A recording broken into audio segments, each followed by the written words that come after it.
and very proud to say that he is one of us. Bill Eigel should be your next governor. Yeah.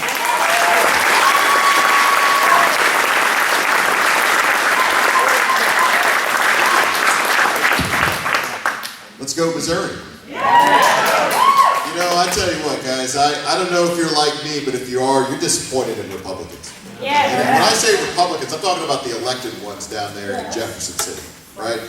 You know the ones that go through campaign season and they say we're going to protect your rights, and they say we're going to cut your taxes, and they say we're going to protect your kids from this nonsense going on in our schools, and we're going to make government smaller, we're going to get out of the way of small businesses, and we're going to protect life and protect our Constitution. And what do?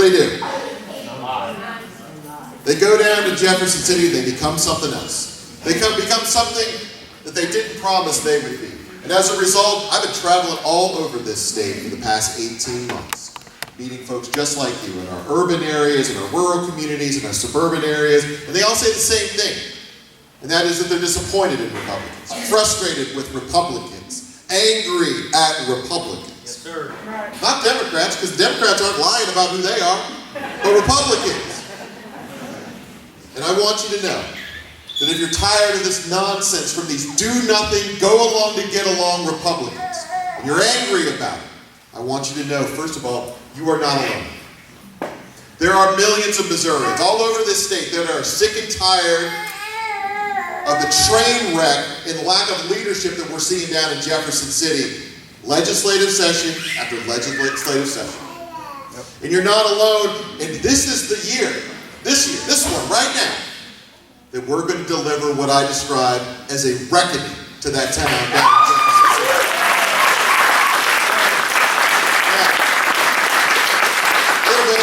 A little bit about me. I'm a state senator right now, although I'm now recovering from that experience. I'm turned down in the state senate. I'm going to turn it over to Rick, who, by the way, Rick's been my roommate down there for 4 of my 8 years. Is that right? And so if you want to know what it's like to be a roommate with Rick Bratton, we come home at the end of the night and we just kind of like, can you believe that? No, I can't believe that. And it's time to go to bed.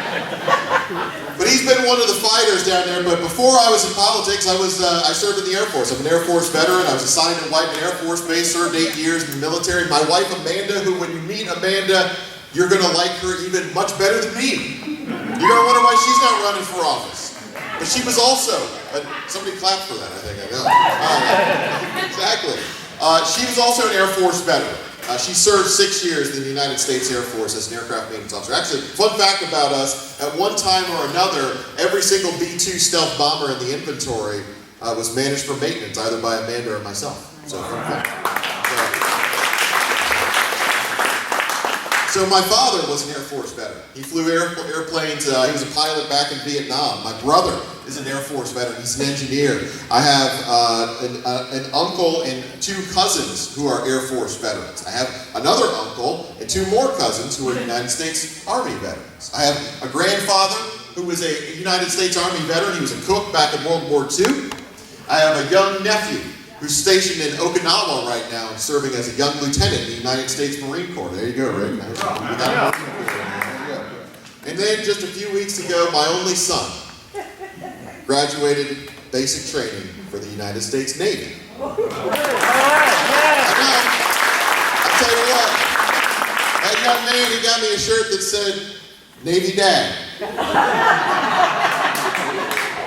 I don't know how to feel about that, but I'm very proud. Yeah, be proud. Yeah. We got a couple, that's right. Folks are like, finally, an Eigel that knows what they're doing.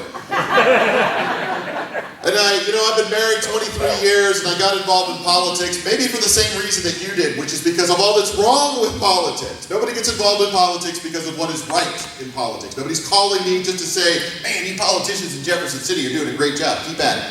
No, people are getting involved more than ever before. Because everything that's wrong. I got involved because of the Obamacare scandal back in the mid-teens, right? Remember that? You're going to keep your doctor, your rates are going to go down. None of that was true, of course. And we have needed these Republicans who have failed us to protect us from this kind of silliness. To protect our rights. And then we had the COVID environment. A COVID environment which could have been forestalled and short-circuited by just a few well-placed executive orders from our governor to the Department of Health in Jefferson City. But we didn't get that. People are angry. And then we had the 2020 election. And people got involved after that. And we still have these Joe Biden voting machines that we need to get rid of. And people are wondering, folks are wondering all over this state, when is going to be the day that we're going to have that leader in charge of this state? When are we going to have that defender of rights, that champion of our cause, that's going to stand up and say no more to the status quo, no more to what Donald J. Trump described as the swamp? When is going to be that day? And here we are. What issue are you dealing with right in this community right now? Drag queens.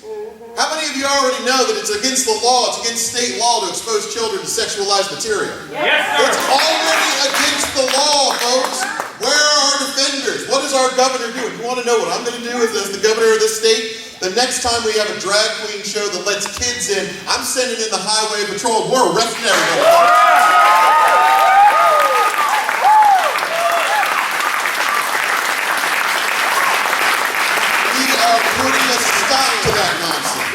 We are putting a stop to it. Now, it's going to have to work with local prosecutors that I'm going to need you to lean on to make sure those folks are held accountable. But either way, the show will be stopped, folks, because all of those folks will find themselves in jail for the night.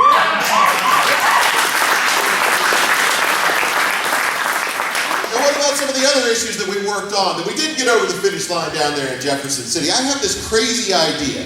And as part of my platform, I think that Missouri farmland ought to be owned by Missourians, or at least Americans. Stunningly, it makes me different from my competitors who think that, well, some countries ought to be able to buy our farmland, right? And it's just a matter of which ones, right? Because it's the low-hanging fruit to say that China shouldn't buy our farmland. Of course China shouldn't buy our farmland. No foreign country ought to get their hands on 1 square inch of farmland, and I'm the only candidate willing to say so.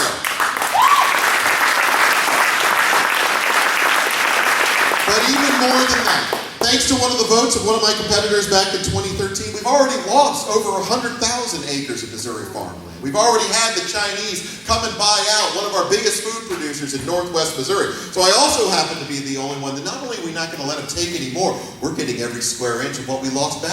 Every square inch is going to get back to American. Now, how are we going to do that? Well, very simple. We're going to pass a constitutional amendment that will require every foreign entity to divest themselves of ownership, every single one, within 2 years of the passage of that amendment. And if we would just have a governor that would be willing to lead on that issue, this is the Missouri that I'm talking about. Let's go, Missouri, folks. Let's go! How many of y'all own a car? How many? No, you're all wrong. You don't own a car. You don't own that car. Who owns that car? The government, because every December 1st, they call you up and say, you owe rent on that car in the form of personal property tax. The Missouri I'm talking about, the Missouri I'm asking you to consider tonight is one where, folks, we're getting rid of personal property tax. And you're going to own your car from now on. I always appreciate when I get the inevitable conversation in question, how are you going to pay for that tax cut? Listen, folks, of all the problems we have in this state, not one of them have anything to do with government not getting enough of your cash. Not one of them. Every local government entity, the state certainly, adjusted for inflation, is taking more from you than they ever have before. And how's that going for you? So when you want to ask me how I'm going to replace it, I'm not. It's time to cut the tax burden and take our place alongside the Texas and Tennessees and Floridas of this world who are growing while we are getting left behind. No more personal property tax. That's the Missouri I'm talking about. Let's go.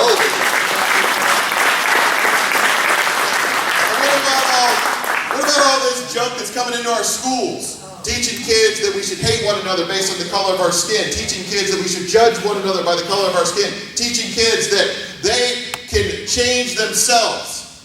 What God himself was ordained about their gender, even though we don't let them pick their bedtime. Where's all that come from?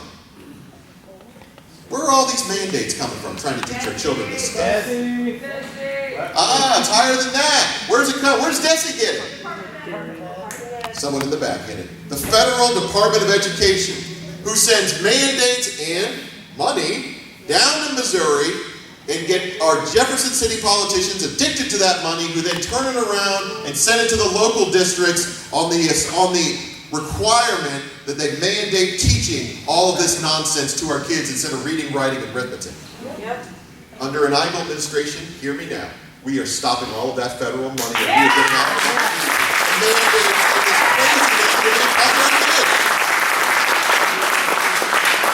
Now this is about the time that you should be asking, why are we doing that right now?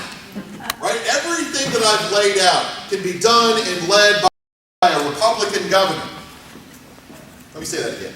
Everything that what I just described can be led by a Republican governor. If only we had one. Instead, and that pains me to say, by the way, it pains me to say, I take no joy in this, but let's be a reality, because our leadership in this state has been absent.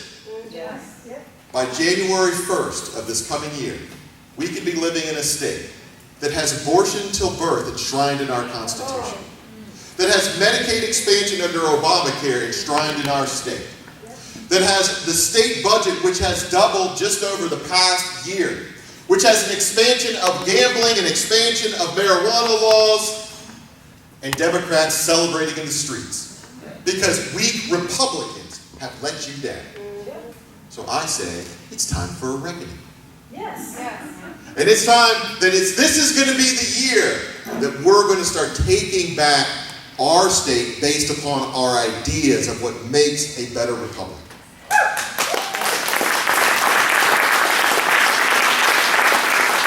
And my ask of you tonight is to help me go find this Missouri.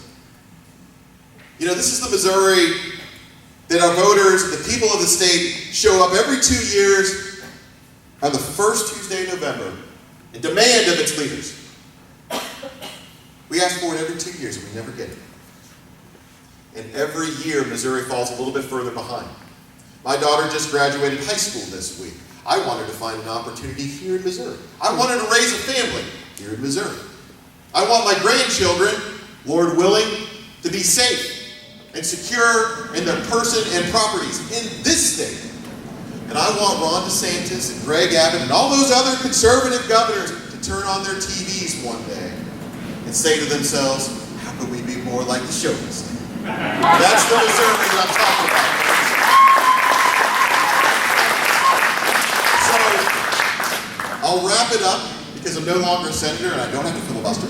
I want you to think about this Missouri I'm talking about that's within our grasp over the next couple months, because over the next couple months, you're going to hear everybody in Jefferson City saying, you know what, we can't get rid of personal property tax, we can't get rid of the machines, you really can't ban anybody from buying our land. They're going to tell you why we can't get to that Missouri, that Missouri's not able to be found. Don't buy into that.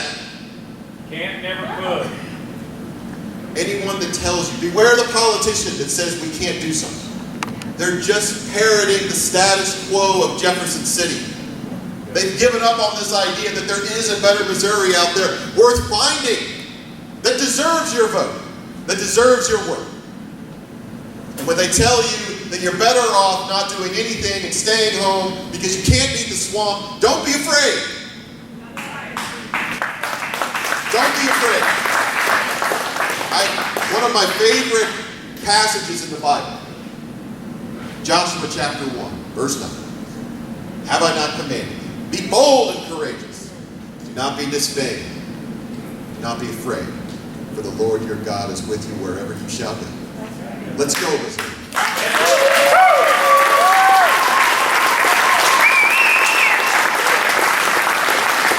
right, that's it. And now it's time for my favorite part of the night, the question and answer session. So thank you, everybody. Appreciate it.